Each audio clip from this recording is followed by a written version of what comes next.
Mesdames et messieurs, amis sportifs, bonjour. On en parlait il y a une semaine, le Bénin devrait en découdre avec l'Égypte dans le cadre du troisième tour qualificatif pour le mondial U20 féminin 2026 en Pologne. Les filles de Ouzérou Abdoulaye ont sorti le grand jeu en arrivant à bout des Égyptiennes qu'elles ont battues sur un score de 1-0. Un but qui leur permet de sécuriser la qualification à Lomé dans une semaine, sinon dans quelques jours. Dans cette émission, nous reviendrons sur les temps forts de cette rencontre. Nous parlerons également de la Coupe Davis 2026 qui s'est tenue à Cotonou les 7 et 8 février 2026 au Sofitel Marina hôtel de Cotonou. Le Bénin, malgré la détermination de Alexis Clégou et de son compatriote, n'ont pu rien faire face au Salvador. Dans cette émission, nous allons revenir sur la performance des athlètes béninois et nous allons nous projeter sur l'avenir du tennis béninois. Nous avons deux confrères comme invités, mais avant de les recevoir, nous allons marquer une courte pause et on revient pour le débat.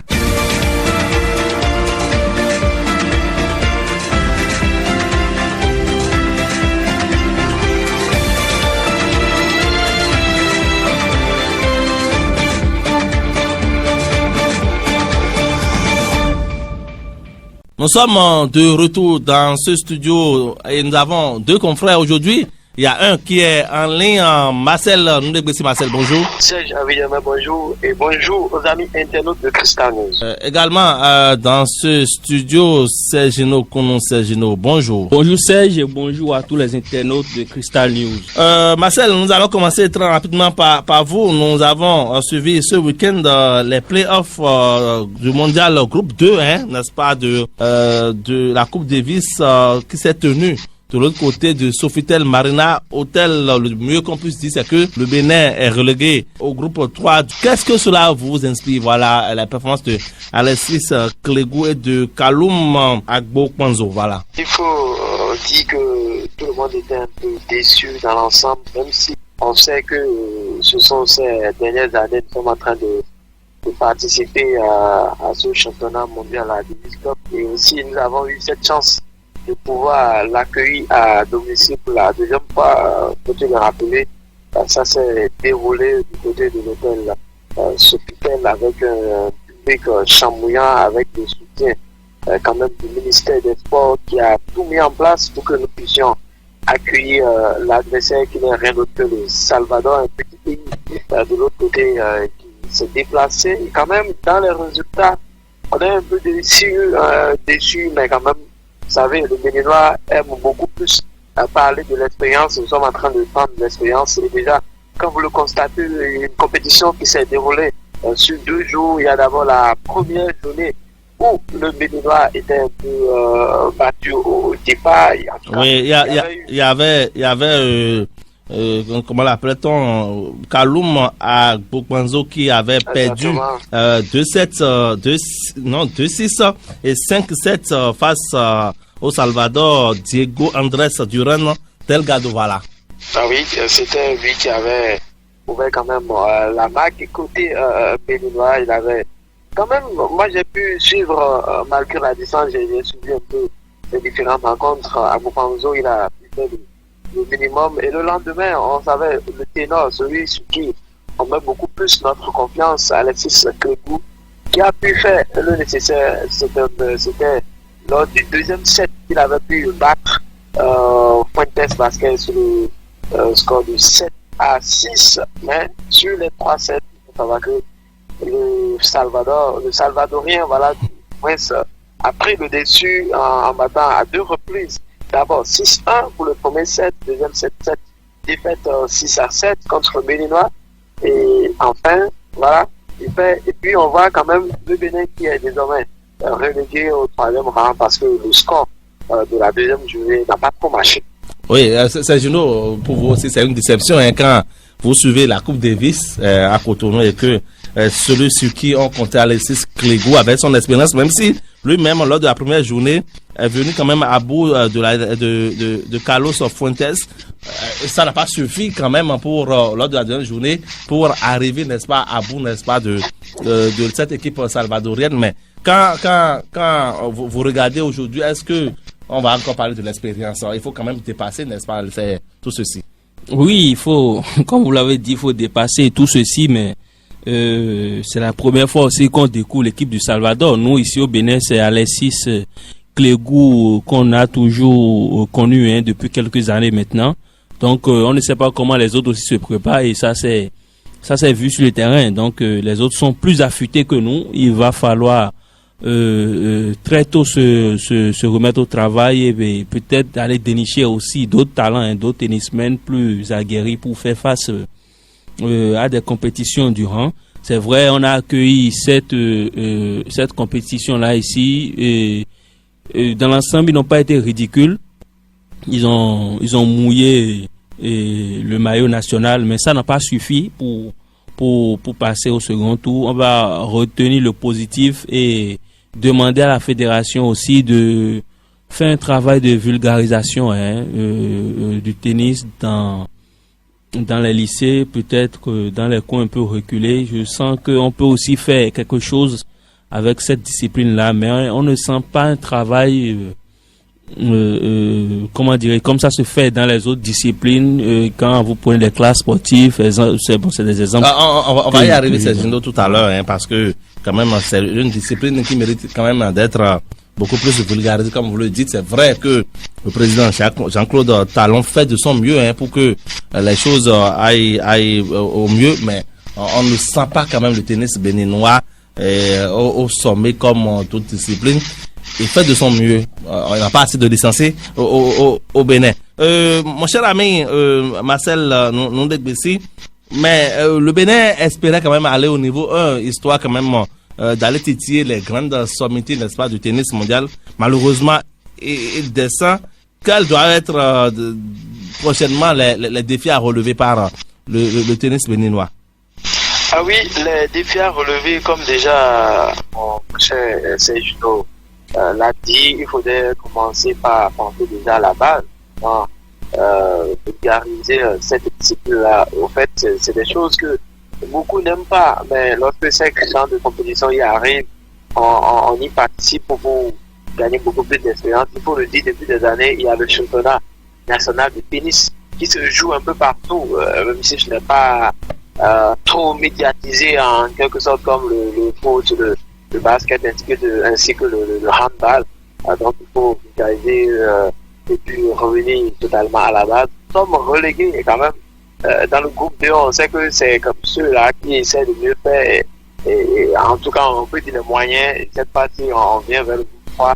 Attention, il y aura beaucoup de travail là. Il faudra relever la tête et chercher les défauts, les corriger, monter cette partie au groupe 2 et espérer cette vision-là, parce que nous sommes un pays de rêve, nous rêvons très grand. C'est pourquoi nous sommes revenus cette année, histoire de tirer les grandes équipes pour aller maintenant cette partie vers le groupe 1. Ça n'a pas marché, il faut le dire. L'année passée, c'était la Lettonie qui nous avait un peu embêté. Le score était un peu équilibré, c'est ça qui nous a permis de rester dans ce groupe 2. Mais malheureusement, cette partie, les choses se sont empilées. Il faut revenir à la base. Il faudrait que la fédération puisse chercher cette faille-là, tout ce qui a été observé comme mauvais côté, les corriger pour qu'on puisse revenir à la normale. Sergino, Marcel le disait, l'année dernière, c'était quand même la Lettonie qui avait essayé de titiller le Bénin, même si le Bénin est resté dans le groupe 2, mais c'est maintenant dans le groupe 2.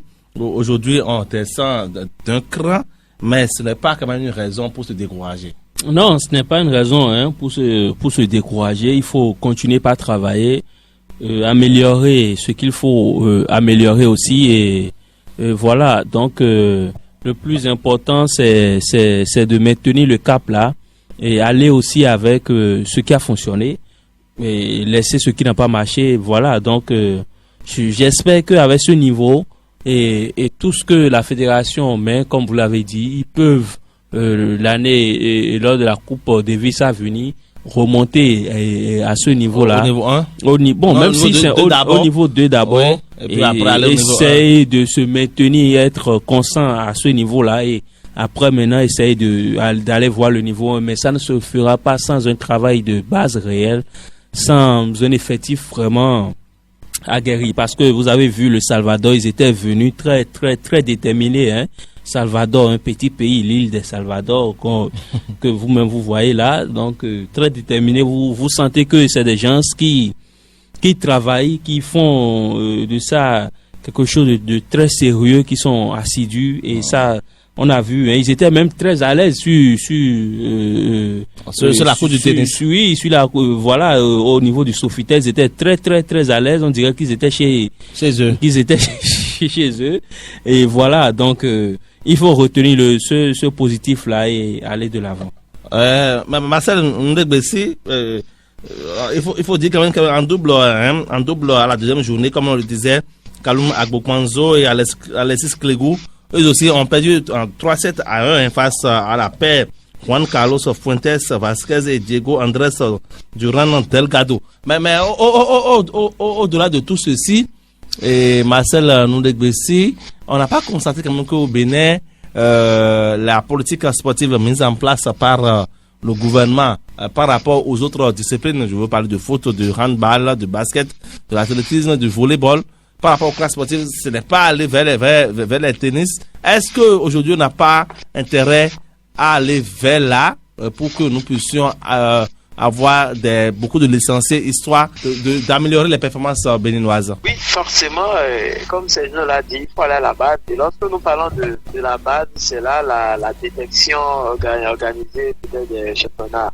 amateurs pour pouvoir récupérer ces personnes-là qui aiment beaucoup plus la discipline. Comme vous l'avez dit aussi, nous savons aujourd'hui dans le monde entier, si on parle de la discipline qui est beaucoup plus connue, c'est le football.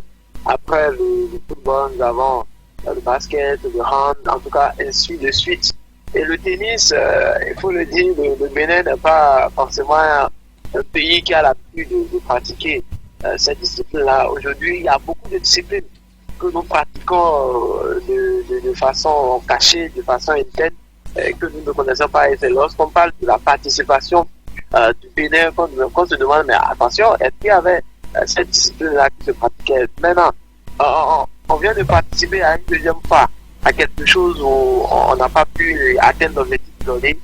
Il faudra que cette fédération-là maintenant puisse intégrer cela dans les classes sportives, parce que nous savons les classes sportives sont en train d'apporter beaucoup plus gros, en tout cas pour les différentes équipes. Quand nous prenons les autres disciplines, aujourd'hui dans nos différents collèges, ici, il y a des disciplines et on essaie quand même de rechercher les talents dedans et qui rejoignent petit à petit des clubs. Ça peut être amateur ou des centres de formation, ainsi de suite. Et je me penche tout droit aussi, mais pourquoi pas créer aussi des petits centres de formation aujourd'hui. Il n'y a que le football qui existe, est-ce que le basket, il faut penser à la création d'écoles de formation, de centres de formation, initier obligatoirement cette discipline-là dans les classes sportives, histoire d'amener ces élèves ou ces passionnés à découvrir la réalité de cette discipline. Oui, Sergino, on parlait des classes sportives.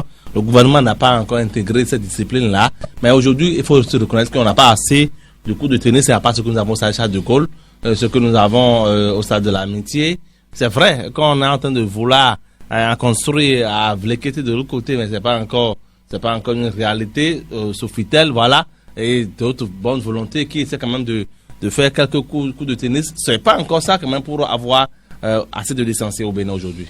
C'est le réel problème que nous avons, sinon que les sports dans lesquels le Bénin excelle, si vous prenez le football, bon, on essaie, hein, dans le football, le basket, le hand, vous allez constater que c'est des sports où il y a assez d'aires de jeu. C'est-à-dire, même si c'est pas les aires de jeu de façon moderne, hein, mais il y en a un peu où les gens arrivent à s'exprimer et presque, si vous prenez les collèges d'enseignement général, la plupart, hein, ils ont un terrain de football, un terrain de basket et un terrain de handball, de volley. Ce sont les grands lycées. Voilà, les lycées, grands collèges. Voilà. La plupart, hein. Donc, c'est ça, dès le bas âge, les enfants découvrent ces sports-là et oublient le tennis parce que aujourd'hui, on a même l'impression que le tennis, c'est un sport de riches. Voilà. Tout le monde n'a pas accès à ça. Et c'est ça qui crée ce manque-là. Les pays où il y a développement du tennis, c'est des pays où il y a assez de terrain, hein, de tennis. Vous prenez, par exemple, les pays du Maghreb. Parce que l'Afrique du Sud, ce sont ces pays-là qui excellent au niveau de l'Afrique. C'est des pays où il y a assez de terrain. C'est pas le talent qui manque au Bénin, mais c'est pas un sport assez connu. Ça doit être le défi aussi de la fédération béninoise de tennis. Essayer de mettre cette discipline-là dans le petit agenda du gouvernement pour qu'on puisse aussi penser au tennis de la même manière qu'on pense au handball, au volley, au football et au basket. Donc c'est le défi numéro 1. Quand ce problème-là on va essayer de gérer ce problème-là, je pense que naturellement les talents vont commencer par germer. Pas germer. Marcel Ndoubessi, il y a que Alexis Clégou est presque finissant, hein, parce que il est là depuis près d'une dizaine d'années. Et aujourd'hui, celui qui essaie quand même de prendre la relève, c'est Kaloum Agbopanzo, lui-même qui a essayé quand même de constituer la paix avec Alexis Clégou. Kaloum Agbopanzo dit dans une interview accordée à nos confrères, hein, que voilà, il rêve quand même de jouer Roland Garros et puis les Wimbledon, tout ça. C'est un rêve, mais quand même il faut beaucoup travailler. C'est un rêve et nous sommes dans un pays où nous rêvons grand. Il faut toujours rêver et en rêvant, c'est qu'il faut étudier les grandes équipes. Moi, j'ai suivi un peu ce jeune de samedi lorsqu'il était en compétition. Attention, il était face à un adversaire de haut game, hein, il faut le dire, la corpulence, donc il a pu faire quand même le minimum, même s'il a gagné en expérience et comme nous avons la possibilité au jour le jour, il va mieux s'améliorer afin de pallier à cet objectif pour lequel Roland Garros, vous savez, le Roland Garros, c'est quand même... Ça c'est le haut niveau, hein. C'est le haut niveau et vous avez aussi dit que le tennis, il faut avoir les moyens, il faut avoir les outils, il faut avoir tout ça là à disposition, les outils adéquats qui va vous permettre de bien pratiquer la chose. C'est pas que nous disons que la Fédération béninoise de tennis n'en dispose pas. Et il faut toucher la matière au jour le jour, les infrastructures. Il faut en construire, se mettre à nos athlètes de mieux en pratiquer au jour le jour et avoir la maîtrise. Parce que aller toucher le Roland Garros, c'est pas, c'est toujours que nous avons ici dans la maison. Ça dépend, tout ça là aussi. Ce sont des facteurs à prendre en compte, soit de permettre à ces jeunes-là de franchir le cap. Voilà, Sergino, vous avez quand même un mot à ajouter, hein, à Agbopanzo Kaloum qui espère quand même jouer les grandes compétitions mondiales. Bien sûr, c'est un rêve et c'est tout ce qu'on lui souhaite, hein, c'est tout le bien qu'on lui souhaite, c'est ceux qui participent, hein, à ces compétitions, parce qu'en mai maintenant il y a Roland Garros où le numéro 1 mondial Carlos Alcaraz, le numéro 2 Sinner et le numéro 3 mondial le vétéran Djokovic, ils vont défendre ce titre-là pour voir celui qui va remporter, même si le jeune Carlos Alcaraz est le grandissime favori. C'est tout cela, ils n'ont pas deux têtes, hein. Oui, mais il faut dire autant jeune que notre compatriote. Voilà, ils ont plus expérimenté, voilà. Ils ont travaillé pour être à ce niveau, ils ont eu les moyens de leur politique. Je lui souhaite tout ça parce que c'est une fierté de voir un Béninois de nationalité à être dans ce top 100, hein. Il faut être au moins dans ce top là pour espérer participer maintenant à ces Open là. Il y a des Open de niveau par niveau. Mais quand tu parles déjà de Roland Garros, de Wimbledon, de ce qui se joue au niveau de l'Australie, c'est-à-dire c'est le grand chelem. Donc s'il se met au travail, qu'il se donne les moyens, que la fédération aussi lui donne les moyens, c'est tout le bien qu'on lui souhaite. Il va révéler encore plus le Bénin au niveau de la face du monde et vraiment on l'encourage, on lui donne toute la force et derrière pour qu'il puisse arriver un jour. Voilà, du tennis pour le football, c'est vrai que la marche est quand même grande, mais quand même nous allons maintenant Marcel Ndoubessi parler de vos dames qui vous ont fait plaisir il y a quelques jours, il y a exactement moins d'une semaine, en battant les pharaons d'Égypte, un but à 0, les Amazones du Bénin qui, grâce à celle dont on a parlé ici il y a une semaine, Romaine Gandonou, d'un bolide surpuissant de 45 mètres, a pu tromper la vigilance de la gardienne égyptienne. Vos premières réactions, Marcel Nondegbessi?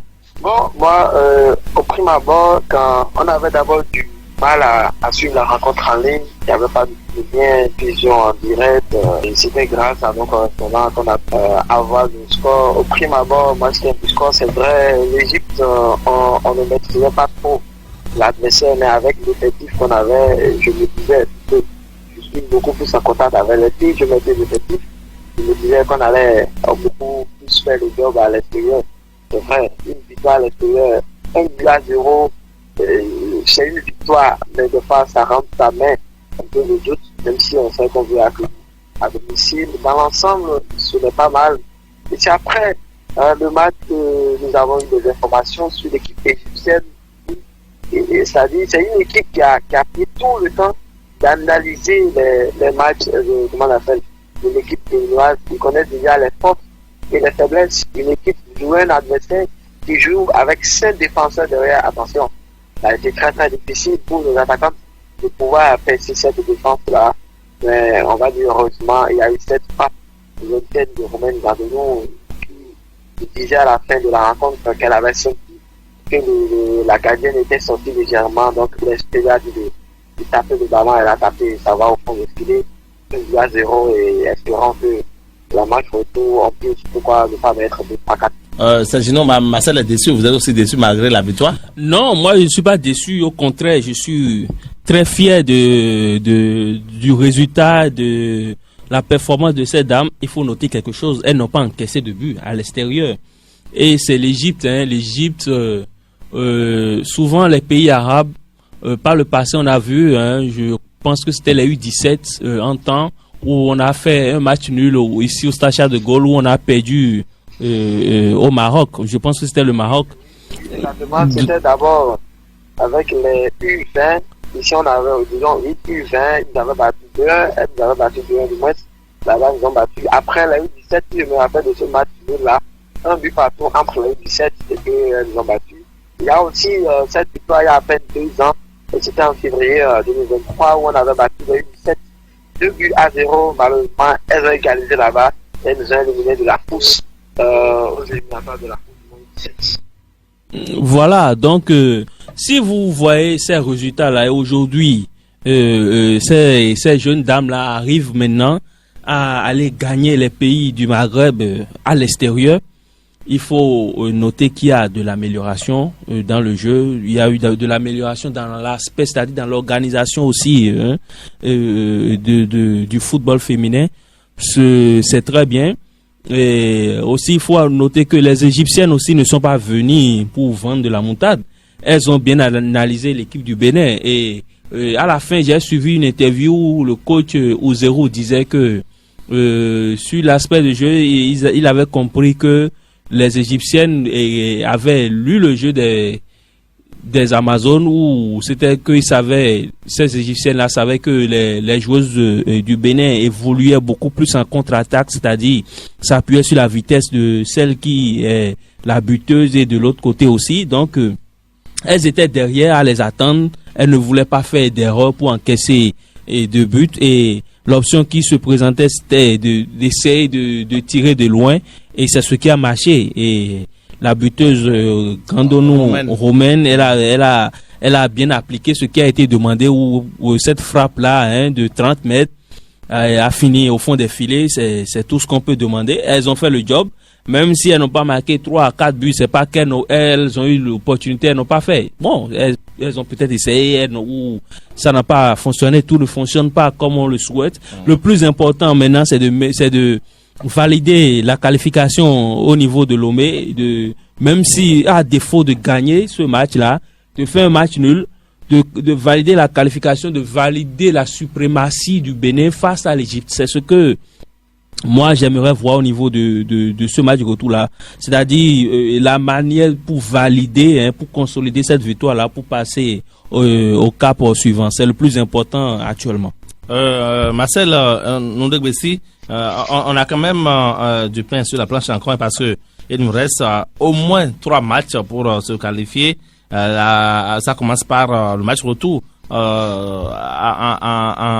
Lomé au Togo où on est obligé de faire un bon résultat pour passer. Ah oui, on est obligé, même si on sait que d'avance, si on fait un match nul, c'est qu'on est pas forme pour rejoindre le dernier tour. Mais on ne va pas trop mettre ces idées dans la tête des filles. Les filles sont motivées et c'est quand même le moment de saluer du travail effectué par la fédération du football en collaboration avec le sport. Parce que là, et avant de jouer cette phase d'aller, les filles ont quitté très tôt le Bénin, elles étaient de l'autre côté du Maroc, histoire de mieux s'acclimater, prendre la température avant de rentrer dans l'espace. Vous savez que nous n'avons pas les mêmes climats et quand on faisait la veille, c'est souvent difficile de pouvoir maîtriser ce climat. Donc, la fédération a fait cela, elle a mis tout à la disposition du staff technique du Maodo Abdoulaye pour faire ce job. C'est pourquoi nous avons eu ce résultat. Le match retour qui va se jouer de l'autre côté, de donner du stade Kigé. Ce sera un match, je vais dire, de revanche. L'équipe égyptienne qui, auparavant, a vu toutes nos rencontres, qui maintenant, après avoir disputé cette rencontre avec nous, c'est déjà aussi le point fort, le point faible. Et l'Égypte va venir, vous allez voir dans les 15 problèmes, l'Égypte va beaucoup plus courir à l'égalisation.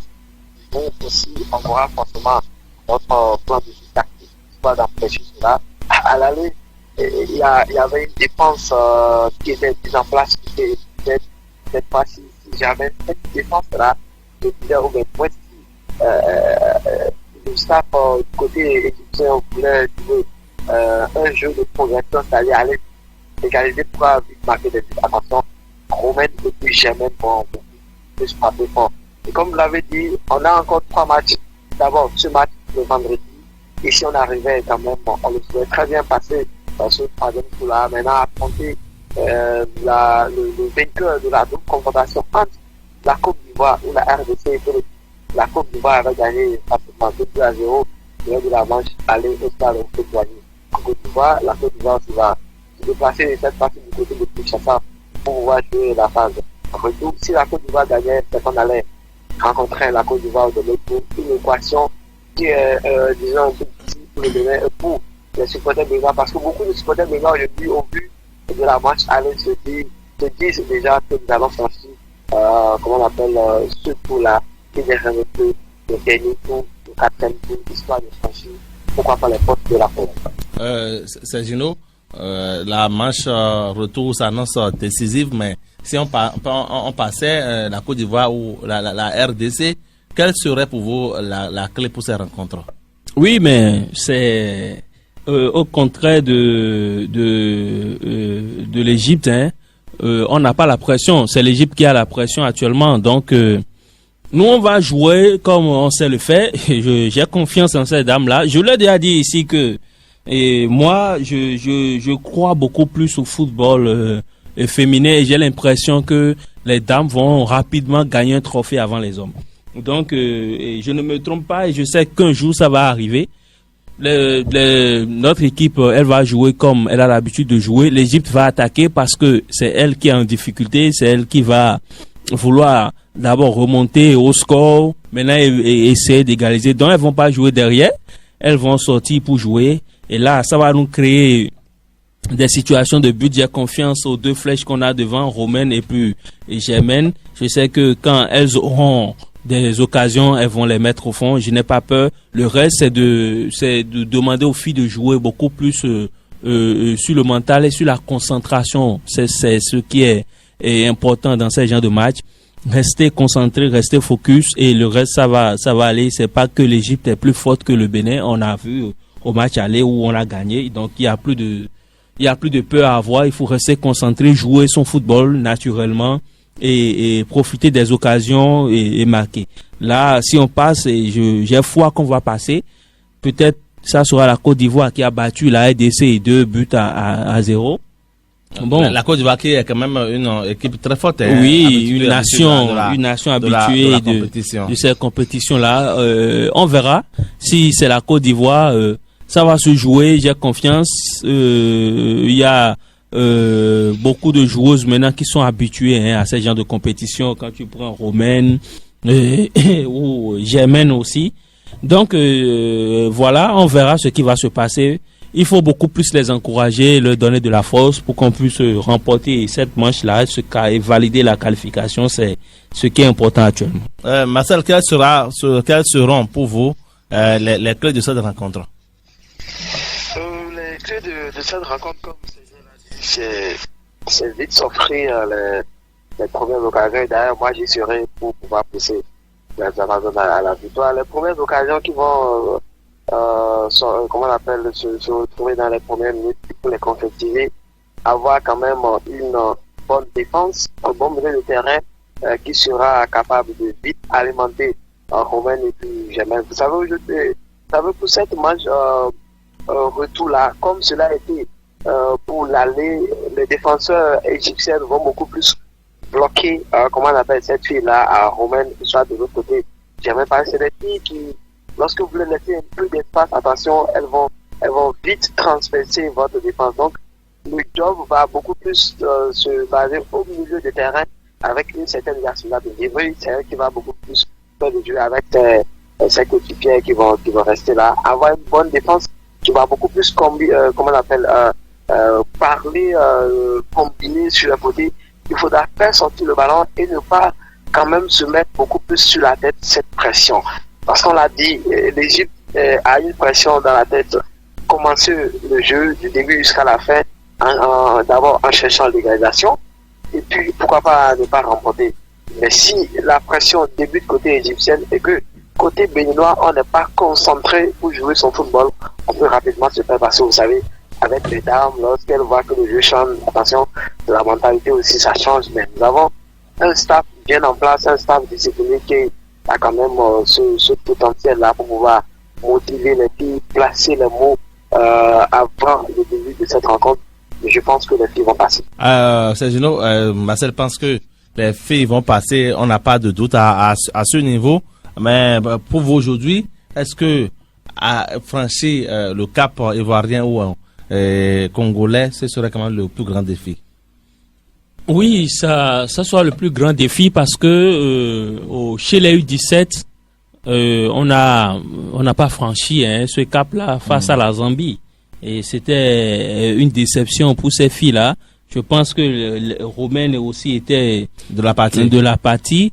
Et cette fois-ci, si on passe le cap de l'Égypte, ça sera la Côte d'Ivoire, ou la RDC, ça serait un signal pour un signal positif pour le football et féminin, parce que ça va faire en un an, 2 ans où les filles sont aux portes d'une qualification historique d'un mondial de catégorie d'âge. C'est déjà très bien pour le football féminin et ça valide le travail fait par les autorités. Donc, et si à la fin il y a qualification, c'est encore du bonus pour le football féminin.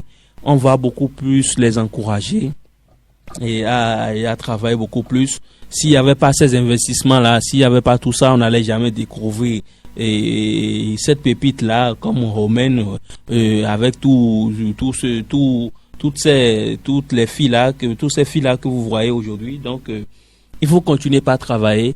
J'espère un jour ça va payer. Ce n'est pas de la magie. Ces équipes-là qui se qualifient régulièrement, je pense au Nigeria, au Cameroun, au Maroc, tout ça, c'est parce que il y a eu un travail de base qu'ils ont eu à faire depuis de nombreuses années. Le Maroc n'est pas une si grande équipe, et n'est pas une si grande nation, excusez-moi, au niveau du football féminin. Le Maroc a commencé à exceller il y a pas longtemps. C'était beaucoup plus les équipes de l'Afrique subsaharienne, le Cameroun, le Nigeria, même il fut un temps la Guinée équatoriale, c'était ces nations-là qui dominaient et le football féminin. Aujourd'hui, la Guinée équatoriale a régressé. Aujourd'hui, la Guinée équatoriale a régressé. L'Afrique du Sud est toujours au niveau. La Zambie toujours au niveau. Comment dire, le Nigeria toujours au niveau. Et maintenant, le Maroc vient s'ajouter parce que le Maroc a compris aussi que il faut mettre les moyens au niveau des dames pour avoir les résultats. Donc, c'est ce que le Bénin aussi a compris. Ça a commencé timidement. Ça va payer dans les années à venir. Marcel, avant de terminer sur ce sujet, votre pronostic pour le match retour? Il y aura des buts. Je peux dire 2-0. 2-0 pour le Bénin naturellement. Ouais, 2-0, même si on sait que Romain est notre star qui va faire, vous savez, le jeu peut chambouler à tout moment lorsqu'on a une défense qui est mise en place pour bloquer toutes les tentatives de nos attaquants. Il peut y avoir des coups de pied arrêtés, par exemple, pour faire bien monter, bien tapé par Yacine de Guerrero ou bien soit Romain marque, Germain marque, ça peut venir de n'importe qui. Mais là, nous allons remporter cette partie-là, histoire de mieux préparer ce dernier tour, le 4e tour qui va se jouer en mai prochain. Sergino, très rapidement, vous avez un pronostic à faire? Bon, peut-être un 3-1 pour les Amazones. 3-1 pour les Amazones. On va rapidement parler, n'est-ce pas, du championnat national de football de première division qui était quand même... qui a poursuivi, n'est-ce pas, son périple ce week-end. Marcel, on va pas trop tarder. Hein. Dites-nous rapidement quel est votre état d'âme actuellement sur le championnat. Vous savez, ce championnat, c'est quand même une course très très rapide, comme je l'ai dit lors de la dernière émission. Lorsque vous perdez une rencontre, c'est que vous perdez aussi des points. C'est un championnat intéressant, comme le championnat européen que nous avons l'habitude de suivre. Il y a des équipes qui se déplacent, qui vont à la réalité de certaines choses. Aujourd'hui, nous avons continué avec la phase aller, avec la 17e journée. Tout à fait. Si vous me permettez rapidement, on vous donne, n'est-ce pas, les résultats de cette 17e journée rapidement avec le samedi, Ayema qui a battu Rodio, 1-0. Sobemap qui a été battu quand même par Bané-Gansé à domicile. On va y revenir. Un but contre 0 but contre 1, j'allais dire. Espoir et As Cotonou, un but partout.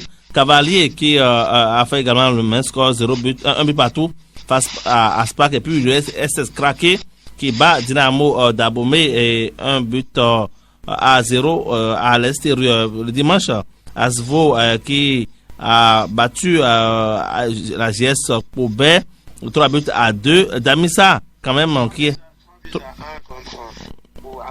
Exactement. Et puis Dadier qui continue, n'est-ce pas, de sombrer face à Damissa, 1 but contre 3. Buffalo n'a pu faire mieux que vos amis de Wemenois, 1 but contre 2. De l'autre côté de Parakou et puis de Topopo qui vient également à bout, n'est-ce pas, de Coton. Un but à 0. Voilà, très rapidement.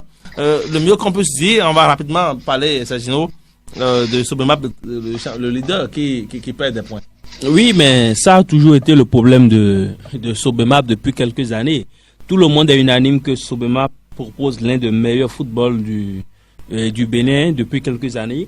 Mais quand il s'agit de maintenir son avance, c'est-à-dire dans un championnat, il y a des temps forts, il y a des temps faibles. Sobemap n'arrive pas à gérer ces temps faibles.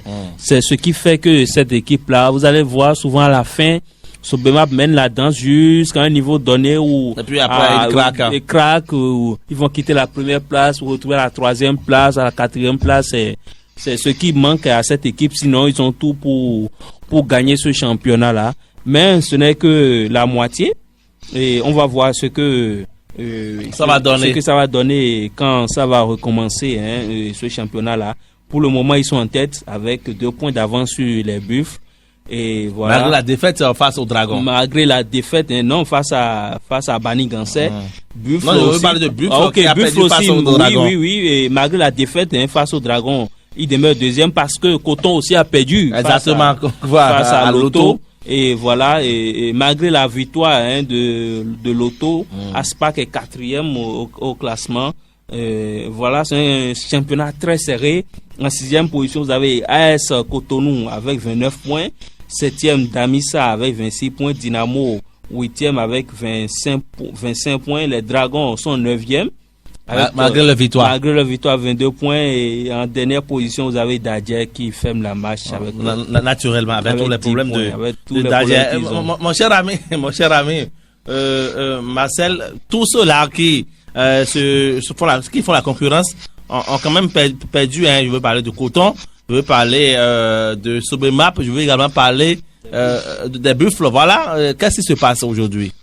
C'était quand même un week-end extraordinaire qu'on n'a pas compris en quelque sorte, parce qu'au départ, il y a cette défaite de Sobemap, c'était le samedi, et quand même les équipes qui suivaient, à savoir Coton et puis Buffle, savaient déjà que, attention, elles vont prendre les points nécessaires histoire de dépasser cette équipe de Sobemap. Mais attention, la magie de Sobemap les a suivi avec cette défaite de Buffle à domicile 2-1 avant que Lotto ne puisse battre Coton FC dans un duel. Vous savez, depuis près de 2-3 ans, quand on parle du duel Lotto pour Coton FC, c'est un autre duel à part, c'est un défi à part, même si l'effectif n'est plus forcément les mêmes du côté de Lotto. Ça a été une rencontre très dense avant qu'on obtienne cette victoire. Attention, c'était un week-end un peu extraordinaire avec ces pertes de points, et comme l'a dit Sergino, Sobemap en tête aujourd'hui, qui a déclaré sur les réseaux sociaux qu'elle reste champion d'automne. Attention, il ne faut pas réfléchir comme il y a 2 ans. Parce qu'il y a encore 17 journées à jouer. Voilà, il ne faut pas le faire comme le Dragon. Le Dragon, on voyait comment le Dragon de très très loin, malheureusement. Coton a pris le dessus sur eux. Sobemap depuis un bon moment a commencé par perdre des points, alors qu'au vu de la prestation, au vu des prestations du moins de chaque athlète au sein de cette équipe, on se disait qu'attention, Sobemap peut aller très très loin cette fois-ci et ne pas laisser de chance aux adversaires. Mais il y a Buffle qui est tout près derrière, et Coton aussi qui est là. Attention, il y a Lotto qui était très loin, qui est en train de revenir petit à petit. Mais ce qui fait mal quand même, c'est le positionnement de champion en titre Dadjer FC. On sait qu'ils sont dans une crise et on prie les dirigeants quand même de pouvoir trouver une solution au cours de cette trêve-là qui s'est déjà annoncée depuis le samedi 8, le dimanche 8 février dernier. Il faudrait qu'ils trouvent une solution histoire de permettre à l'équipe de pouvoir mieux se retrouver et de quitter cette lanterne rouge. Donc, on nous annonce qu'il y a des joueurs du moins qui sont en train de plier bagages, qui sont en train de rejoindre d'autres équipes déjà. On a eu 2 départs aujourd'hui. Attention, ils étaient à peine 10 ou 9, 2 départs. Il ne reste que 7. Est-ce que l'équipe d'Aplaroué va démarrer la phase de retour avec un effectif un peu réduit? Va-t-on assister à ce même scénario? Attention, c'est vilain. Ça ne rend pas très joli le championnat. Il faudrait que les autorités de cette localité-là puissent trouver des solutions pour que Dadjer puisse revenir. En tout cas, on va croiser les doigts pour voir ce qui va se passer, puisque c'est pas normal. Encore que cette pause devra permettre, n'est-ce pas, aux gens d'Aplaroué, aux joueurs d'Aplaroué, à l'équipe d'Aplaroué. Voilà, j'arrive d'essayer de colmater des brèches pour faire des recrutements, si recrutement il devait avoir.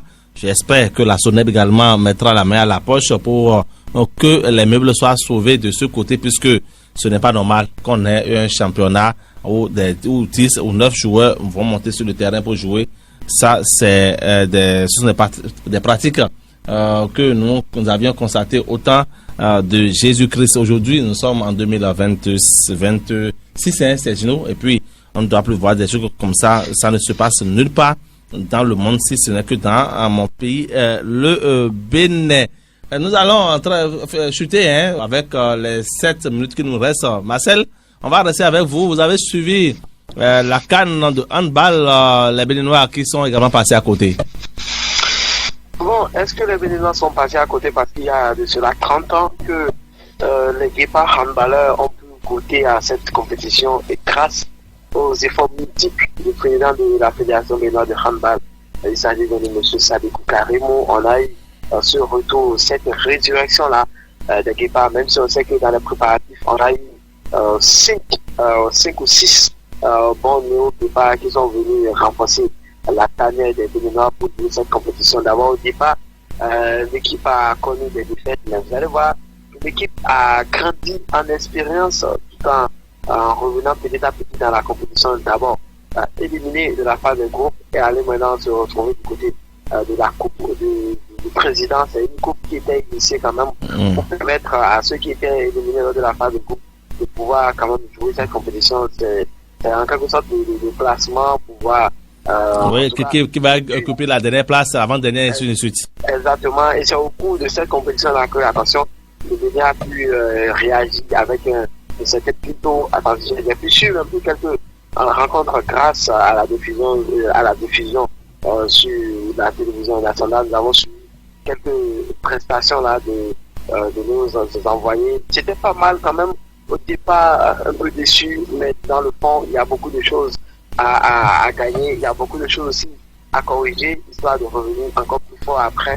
Mais dans l'ensemble, on peut donner un satisfait à cette délégation béninoise là qui, au départ, malgré les défaites, peut se dire que nous sommes nuls. Mais attention, grâce à la Cour du Président, on a vu que les équipes ont réagi, les équipes ont gagné en expérience, ils ont appris beaucoup de choses et ils ont pu obtenir des victoires. Deux victoires en fait. Exactement, c'est la renaissance, n'est-ce pas, pour le handball béninois? Bien sûr, c'est la renaissance après 30 ans d'absence sur la scène continentale. Donc, ils ont pu terminer 13e dans la compétition avec 4 défaites, 2 victoires et 1 match nul. Et ce que j'aime... 13e sur combien d'équipes déjà? 14, je crois. Non, je ne pense pas que ce soit 14. Allez-y quand même, allez-y. En tout cas, ce que moi je retiens, c'est que pour cette participation, d'abord... il faut pas dire que je vous ai compris, c'est... Le Bénin avait occupé grâce à ces 2 victoires-là d'abord. La première victoire et puis la deuxième victoire contre le Kenya 42-25. Ça a permis au Bénin d'occuper la 13e place sur 7. Voilà, 13e place sur 16 genoux. Oui, et il faut d'abord féliciter la fédération. Revenir sur participer à la CAN après 30 ans d'absence, c'est-à-dire que à un moment donné, le handball au Bénin, c'était de l'abandon. Même si on jouait, c'était pas d'un niveau aussi. C'est vrai qu'il y a quelques années, le Bénin, avec le coach Aimé Sebio, ils ont remporté la coupe, je crois, le Challenge Trophy, je crois bien. Mais ça, oui, c'est ancien. Le Challenge Trophy, c'est pas la CAN. On dit la CAN, la Coupe d'Afrique des Nations, au niveau du handball. Et vous savez que c'est pas un petit niveau, c'est le haut niveau. Et là, d'abord, ça fait plaisir de voir que le Bénin est en train de revenir. Le plus important aujourd'hui, c'est de confirmer cette qualification-là à la prochaine CAN. Ce qu'on veut voir, c'est qu'on veut voir le Bénin participer successivement à plusieurs CAN de handball avant maintenant qu'on pense au mondial. Laisser même le mondial là où il est. Il faut d'abord commencer par goûter et à cette compétition-là. Là, on va commencer par monter petit à petit. J'ai aussi remarqué que la fédération a fait l'option d'intégrer des binationaux, beaucoup de binationaux maintenant, au niveau de l'équipe nationale de handball. Peut-être que ça a payé aussi, où on a eu au moins 2 victoires. C'est pas rien du tout à une compétition continentale. N'oubliez pas que chez d'autres ici, il a fallu la 5e participation avant d'obtenir une victoire. En tout cas. Et après 30 ans, nous, on revient au niveau du handball, on a 2 victoires, même s'il y a eu 4 défaites et 1 nul, ou bien 2 nuls. Ce n'est pas rien du tout. C'est quelque chose. C'est quelque chose et il faut continuer par travailler. Le plus important, c'est de maintenir le cap, se qualifier encore pour la prochaine compétition, jouer régulièrement les compétitions continentales, c'est-à-dire que ce soit en club, que ce soit en équipe nationale, gagner en expérience et avec ce groupe-là, ils peuvent aussi faire quelque chose dans les années à venir. Marcel, on a constaté quand même que Désormais, on a des binationaux, des expatriés. Pour le handball, on voit actuellement, hein, pour les Jeux d'hiver, un Béninois qui joue, qui est un athlète, hein, qui est au niveau du patinage, je crois bien, hein, qui essaie quand même de ski, voilà, qui essaie quand même de faire de son mieux. C'est pas mauvais. Ça veut dire qu'il y a d'autres, le sport se révèle au Bénin et d'autres Béninois ont envie de porter les couleurs nationales, n'est-ce pas? Oui, d'autres ont envie avec l'arrivée des binationaux. Vous savez que ça a démarré déjà avec le football et le président Patrice Talon a été clair. Il a dit en ce temps qu'il y a des binationaux qui décident de revenir à la maison défendre les couleurs qu'on appelle nationales. Il n'y a pas de souci. Il suffit juste de faire le test, on fait le papier et puis paf, et ils adhèrent. Et ça a démarré déjà par le football. Oui, avec Santos qui sera là bientôt. Voilà, avec Philippe Santos. Ils sont pleins quand même, le matériel à rien, tout ça. C'est des gens qui étaient des Béninois de moins, on ne savait pas en Afrique. Oui, mais Arlen c'est Béninois, mais Santos c'est brésilien. Oui, le nom Arlen c'est purement Béninois, mais au départ, est-ce qu'on savait qu'on avait un Béninois qui évoluait quelque part? Quand même, c'était des découvertes qu'on a pu ramener à la maison. Et du côté du hand, attention, ça a été un travail spécial pour le président de la fédération béninoise de handball, qui est quelqu'un qui aime beaucoup plus se déplacer, aller suivre les autres championnats, gagner en expérience, venir pratiquer cela au Bénin. Donc, ces sorties lui ont permis de faire la découverte de cette binationale, attention, qui n'était pas du tout mal au cours de la compétition. Je pense qu'avec l'arrivée de ceux-ci, d'autres qui savent, qui sont d'origine béninoise et qui ont la volonté et qui ont l'envie de pouvoir venir défendre les couleurs nationales. Vous allez voir dans les jours à venir qui vont revenir à la maison. L'essentiel pour nous, c'est de permettre quand même à la nation béninoise de pouvoir avoir des chiffres et avoir des statistiques. En tout cas, pour ce que nous allons retenir, c'est que le Bénin, pour cette compétition, s'est affronté aux grandes nations de handball. Hein. Bon, même s'ils n'ont pas joué l'Angola, mais ils ont joué quand même de grandes nations, la Côte d'Ivoire et autres. C'est déjà intéressant que le Bénin, qui autrefois n'était jamais dans cette compétition, se retrouve aujourd'hui à jouer de grandes compétitions. On vivement que les autres disciplines telles que le volleyball, le volleyball et autres basketball, avec l'athlétisme, puissent se révéler au grand jour, puisque nous avons besoin quand même de voir les athlètes de notre pays aller au front pour défendre les couleurs nationales partout où besoin. Sur Marcel, merci d'avoir été dans notre merci, hein, de rester au téléphone en ce jour pour participer à l'émission. Merci quand même d'être des nôtres. Je vous en prie, et on va dire, allez les Amazones, ça fait avant midi, pousser les Amazones à la victoire. En tout cas, on va revenir ici la semaine prochaine pour décortiquer la victoire probable, n'est-ce pas, des Béninoises. On va décortiquer, pas probable, mais la victoire des Amazones. Voilà. Merci à vous, Sergino, d'avoir été des nôtres. Merci à Jacob Godonou et à Kazmi Oké qui ont assuré la mise en ligne de cette émission. On se retrouve la semaine prochaine pour d'autres informations sportives. Au revoir. Informations sportives. Au revoir. Informations sportives. Au revoir. Informations sportives. Au revoir. Informations sportives. Au revoir. Informations sportives. Au revoir.